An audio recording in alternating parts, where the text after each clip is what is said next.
a chance do fundo certificado não ser essa delícia que te mostraram, de não ser essa estratégia específica que eu tô citando aqui, de ser uma coisa que tá na sua carteira te prejudicando, ela existe e ela é assim, ó, desse tamanho. Sabe que quando a gente vai falar de fundo certificado, como é que ele funciona, né? Igual a Roberta aqui explicou. Então ele é um ativo que ele não é negociado em bolsa, então ele é um fundo ali que ele vai ter uma rentabilidade em torno de 1 a 2% ali de proventos, e eles podem distribuir proventos muito mais do que o normal, porque eles não têm oscilação do mercado, ou seja, o cliente não tá vendo, se a cota valia R$100 e ela agora vale 40, o cliente não tá vendo que aquela cota diminuiu de preço, né? Porque não tá marcado a mercado.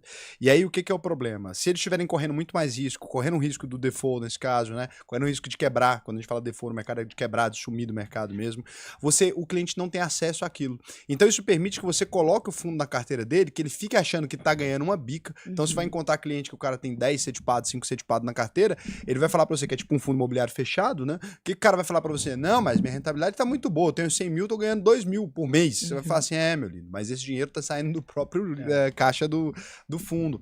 Então isso aí acontece demais. Agora, tem que tomar cuidado, porque nem todo certificado é ruim. Inclusive, quando você tem clientes muito grandes ali, muitos desses clientes optam por alocar dinheiro no certificado, mesmo sabendo que ele tá distribuindo acima da média, porque depois de certo tempo, ele vai ter distribuído quase todo o dinheiro que você colocou nele. Aí o cara coloca meio que como estratégia tributária, né? Porque ele vai ter um ganho ali, que às vezes acima da Selic, vai pegar esse dinheiro, ele vai sacar e ele vai diminuindo o valor da cota ao longo dos anos até pegar o dinheiro de volta. E daí ele faz esse giro de novo. Então, não necessariamente você estando com o fundo certificado na sua carteira significa que você sofreu um golpe ou nada disso. Agora, a chance do fundo certificado não ser essa delícia que te mostraram, de não ser essa estratégia específica que eu tô citando aqui, de ser uma coisa que tá na sua carteira te prejudicando, ela existe e ela é assim, ó, desse tamanho, do tamanho da giromba. Porque, tipo assim, você vai olhar no relatório, ele continua o mesmo preço que aplicou, porque não tem Sim, porque ele não tem marcação a mercado. Então, o cliente fica difícil ele identificar que tá tendo essa diferença. Né? Eu vou falar da questão do certificado, porque eu tava no início quando começou o certificado. Como é que surge esse produto?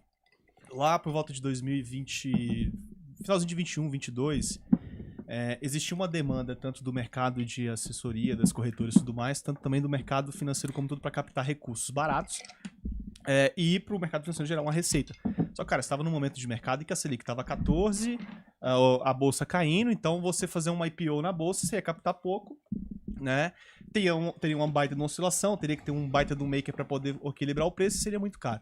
Então surge o produto certificado, que inicialmente ele é para investidor qualificado, tá? O certificado ele é para qualificado ou para profissional. Qualificado. E também tinha do outra ponta uma demanda muito grande, principalmente do setor agrícola, de crédito. Né? Então eles juntaram todas essas informações e criaram um produto certificado que a intenção dele era gerar o seu dividendo mais gordo e não ter oscilação de cota. Gordinho, tá? né? Bem gordo, em torno de 1%, 1,2% por aí. 1,5%. Todos os meses você não tem oscilação de cota. Então, o cotista ele não vê a variação e vê só o dividendo. Elas criaram esse produto, né, e forneceram esse tipo de crédito. O problema é que no cenário atual, o crédito para o setor agrícola e também para o setor imobiliário, ele estava muito caro e quando você está nesses dois setores, você tem margens mais baixas. Então, necessariamente, você vai ter um problema de estresse dentro desse carteira de crédito muito alto. Tá estressado? Não, tudo bem tranquilo. E ali por volta de 23, na verdade, meio de 23, teve até uma contra-regulação acho que da Anbima ou da CVM que obrigou que os fundos começassem a marcar a cota patrimonial, fizesse a cotação lá dentro. Sim. Como era fundo de papel, você via a diferença do fumo ali em relação ao quanto o cara investiu e quanto o cara tirou, né? Qual é o problema desses fundos, no geral? O crédito que ele utiliza para emprestar, né, o recurso que ele captou, normalmente é um crédito high yield, é um crédito muito caro. Cara, você tinha carteira de crédito que gerava em torno de CDI mais 5, CDI mais 6, no cenário de CDI a 12, 13%. É muito alto. Quem que consegue pagar isso? Não é à toa que você tem vários defaults. Mas qual que era o benefício disso? Como é um fundo para qualificado, você não tem aquela obrigação de ter informes mensais, periódicos. Então tem fundo de algumas gestoras, e isso eu já vi, que não divulga relatório desde novembro do ano passado. Entendeu? Então ela não tem essa obrigatoriedade. Ela vai pagando o dividendo, a cota pode estar oscilando ali, e se o cara quiser sair, ele não consegue, porque ele é negociado em balcão, não tem liquidez. E quem recompra a um preço mais barato, normalmente é a própria corretora, e bota um spread muito alto na corretagem, em torno de 2%. Então por isso que, na grande maioria, são produtos que não entregam o que foi prometido, que é uma questão mais um perfil mais conservador, um retorno mais constante, né? E na maioria dos casos, existem riscos embutidos, principalmente o risco de default, muito alto e que você não consegue acompanhar porque não tem a divulgação desses informes. Então, muitos dos CETIPados, acho que eu vou chutar que 80% a 90% são de crédito podre, crédito ruim. A gente teve AgroGalaxy no default. Não sei se chega tanto não sei se chega a isso tudo não. É porque o fundo CETIPado ele sempre existiu.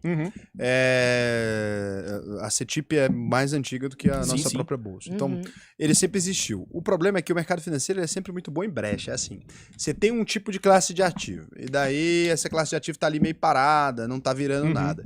De repente, alguém descobre um uso para ela. É o tempo todo alguém pensando no jeito de fazer dinheiro. Então, tá aqui, pô, não tá rolando, o que que tá rolando? O mercado não tá saindo ação, não tá saindo fundo imobiliário, não tá saindo sei lá o quê. O que que você tem aí? Ah, não tá saindo fundo imobiliário por quê? Alguém porque tá caindo a cota. Porque só tá desvalorizando, sei lá o quê? Só não cair, pô. Como assim? Só fazer alguma coisa que não varia tanto. E se parar de cair? Aí alguém chega nessa ideia. Aí alguém foi lá e, porra, e se parar de cair? Tem vários fundos CETIPados que o cara só estruturou ele como um produto normal só pra parar de cair mesmo. E aí o cara estruturou ele como um produto normal. E ele tem desvalorização, só que o cliente não tá vendo. E aí tem que separar isso. Então tem fundos que tem ativos reais lá dentro, tem fundo que tá cheio de coisa legal, tá lá. E tem os outros fundos que é só um monte de crédito duvidoso de um monte de empresa com risco muito mais alto e que como não tem, o cliente não tá tendo essa visão, o cliente acaba assumindo esse risco com mais facilidade. Mas assim, não é os fundos CETIPados, eles não têm assim uma taxa de default gigantesca, de 90%, senão o produto não existiria. Então assim, você tem fundos que tem uma parte da carteira que tá ali meio zoada, aí dá merda em 10% da carteira, como o cliente não tá vendo mesmo, foda-se. Quando foi na vez do XPML, quando foi na vez do XPAG, desses que estão abertos em bolsa, que é mais? Do HCTR, daí você viu, você chega a ver assim, nossa senhora, sombreia, eu achei que o mercado financeiro era delicinha, achei que eu tinha o cara achava que tinha 1,5% de dividend yield a troco de nada. Quando eu fiz o vídeo, eu lembro que eu fiz o vídeo falando do HCTR, e não é que ele é ruim, porque ele tinha risco. As pessoas não conseguem entender. Porra, é assim, ó, Geraldinho, funcionário público, 72 anos, nunca teve o nome no Serasa, SPC, nunca deveu dívida pra ninguém, sei lá o quê. Do nada, o Geraldinho ele quer fazer comemoração de bodas de diamante dele de 50 anos com a esposa. Ele te pede 10 mil emprestado. Aí ele fala, pô, eu sou um bom pagador, eu te pago aqui, ó. Selic tá em 14, eu vou te pagar 18, tô te pagando 4% acima da Selic. Mas você fala, pô, Geraldinho, gente fina, funcionário público, te deu as garantias, legal. Aí tem o Mateuzinho do rolo, vamos supor que ele gostasse de rolo, não é um cenário hipotético. Tem o Mateuzinho do rolo, mexe com troca de carro, troca Civic pro Honda Fit zoado, com pneu remold, negócio complicado, maré turbo, motor cheirando diesel. Ele fala pra você, eu te pago 25% ao ano. Aí tem cara que ele acha que o que ele tem que medir aqui é rentabilidade. Aí ele vai falar, pô, Geraldinho não tá me oferecendo nada, eu vou tacar ali no 25.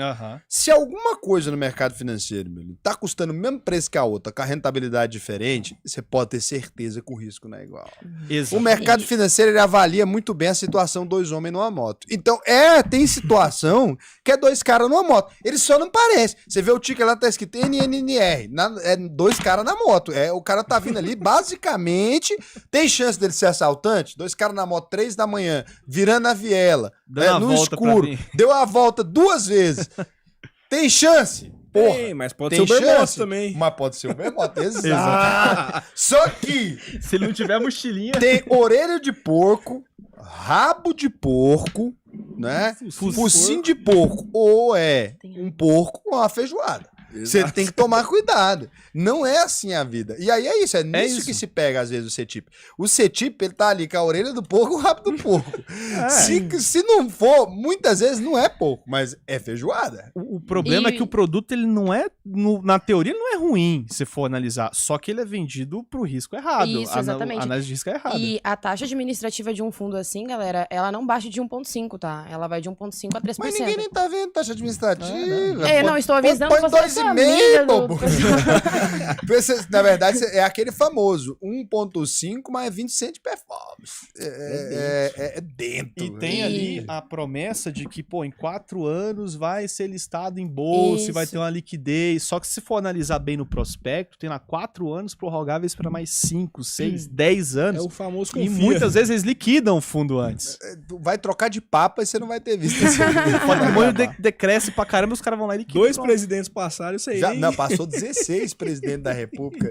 Na época do Itamar já tinha fundo setipado já no Itamar Franco. E se você já tá ganhando uma grana acima de R$ 4.500 por mês e quer aprender a investir, o que eu vou te recomendar? Acesse aí alvp.com.br, clica aqui no botão faça a sua análise de perfil, preenche o questionário até o final. Se você for aprovado, né, aqui para participar da UVP, você vai assistir suas aulas comigo, que para mim vai ser um prazer te ensinar a investir no Brasil e no mundo inteiro. Só se você ganha mais de R$ 4.500 por mês. Se você ganha menos, não adianta. Por quê? Porque a UVP te dá acesso a uma plataforma exclusiva de investimentos, né, com investimentos que só são oferecidos para clientes que têm mais de 10 milhões de reais. A gente é hoje também a consultoria top 1 do Brasil, vinculada ao maior banco de investimentos da América Latina, que é o BTG Pactual. Então a gente tem lá geopolítica, formação de investimentos mesmo. A gente já formou mais de 50 mil pessoas. Só de placas de alunos nossos que se tornaram milionários, a gente entregou mais de 1.000. E como é que você sabe que a UVP funciona num mundo de tanta ferramenta gerada, de tanta coisa gerada a partir do nada? A certeza que você tem é que se você concluir a UVP até o final, pode fazer todas as aulas gratuitamente. Chegou ao final, você não aprendeu a investir, a gente devolve 100% do seu dinheiro. Pode pesquisar, Reclame Aqui, Juros Brasil. Se fosse mentira, a gente não estaria aqui. Por quê? Porque você simplesmente poderia fazer a UVP e falar: ah, Raul, eu não aprendi a investir, pegar o dinheiro de volta, ou se a gente não te devolver, você me processa. Ganhou de graça R$ 10.000. Investimento melhor que isso não tem, né? E você vai perceber, se você buscar pela UVP, que a gente nunca teve nenhum processo. Só quem processa a gente é corretora safada, porque perde dinheiro com as coisas que a gente ensina. Então eu recomendo que você vá lá e faça o seu cadastro. Se você for aprovado, não é todo mundo que é aprovado, vai ser um prazer para mim te ensinar a investir aí.